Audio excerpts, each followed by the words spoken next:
as we continue live from inside the Superdome here on the Super Bowl today.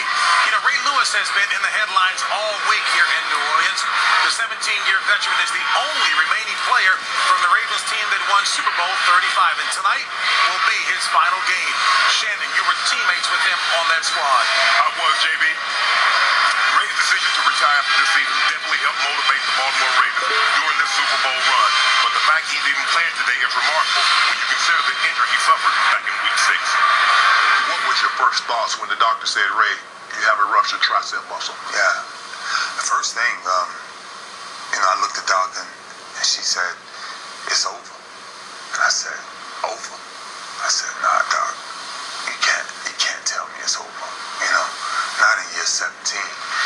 And I looked at her and I said, has anybody ever came back from this? And she said, no. I said, I'll be back. And she looked at me, she said, Ray, she said, it's totally off the bone. And I said, that's okay. I said, I'm going to. But why was it so important for you to come back and play this year? Because had you already had in your mind that this was your final year? Yeah. So you knew that? Yeah. Me and my son had a real conversation. And I knew his senior year was his last year, ever playing high school football. And I told him before the year, I said, listen, we're going to keep this between us. But this daddy last one. I said, because I've always promised you, when you get ready to go to school, that daddy will be there. You know your first NFL sack was? My first career sack was against Jim Harbaugh. Bro, bro, you got to go all the way back, man, because you're talking about 17 years, and you come back full circle, and the person that you got your first career sack about is coaching against you in the Super Bowl. That's only a testament to how great the ride has been from 96 all the way to 2013, bro. That I'm still here standing. A couple of weeks ago, the family of the incident in 2000, and I'm paraphrasing, but it goes something like this. While Ray Lewis is being celebrated by millions, 2 men tragically and brutally died in Atlanta. Ray Lewis knows more than Ray Lewis ever shared. What would you like to say to the families? It's simple, God has never made a mistake. That's just who he is, you see? And if our system, this is the sad thing about our system, if our system took the time to really investigate what happened 13 years ago, maybe they would have got to the bottom line truth.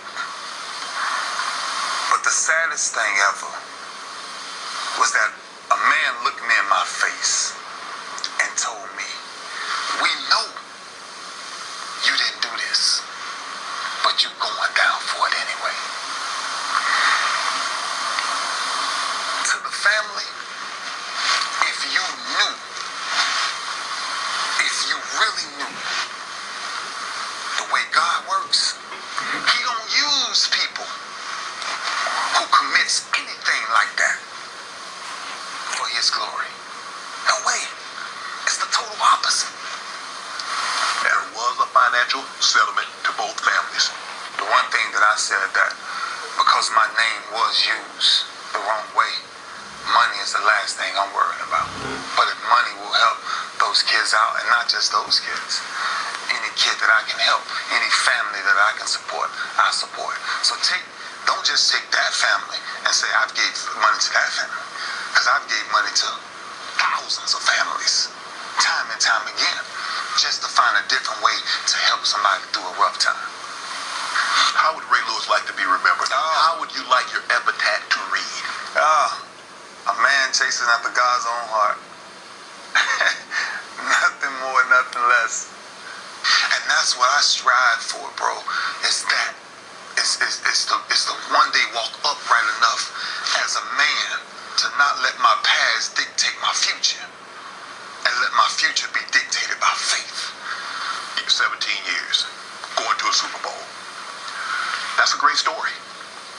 Great stories win Oscars.